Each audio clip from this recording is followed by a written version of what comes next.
Carlos Prates is fighting Geoff Neal in August. Now, who's going to win this fight?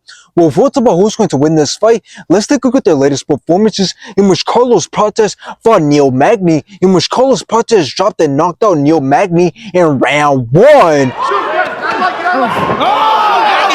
And after this, Carlos Prates wanted to fight Ian Garry, in which Ian Garry started off great, landed some great shots and kicks, completely outlanded Carlos Prates, and Ian Garry won by decision.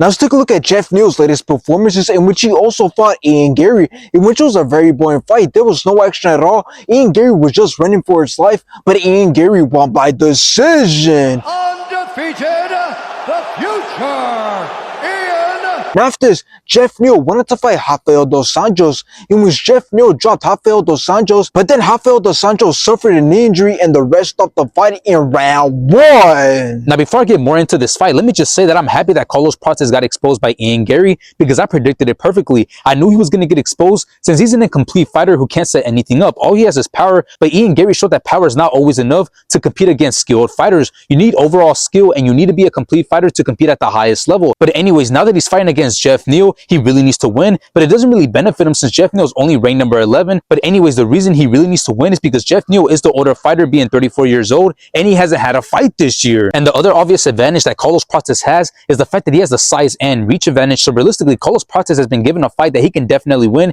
and that he should win, and I believe he does win this fight. And I could see him giving Geoff Neal a lot of problems, as I believe this fight is going to look very similar to both the Ian Garry and Shavkat Rakhmonov fight, since both men had the size and reach advantage over Geoff Neal, and both men had a lot of success with picking their shots from range and touching up Geoff Neal. And I believe Carlos Prates is also going to control and dominate this fight on the feet, as I believe we're going to see Carlos Prates fight like how he always fights, which is going to involve him fighting at a long range and touching up Geoff Neal. And I believe he's going to have a lot of success with landing clean shots, and I could definitely see him hurting and possibly dropping Geoff Neal. The only way that Geoff Neal can win against a guy like Carlos Prates is by managing to close the distance and let his hands go whenever he does get on the inside, but that's not happening. So once again, I got Carlos Prates beating Geoff Neal.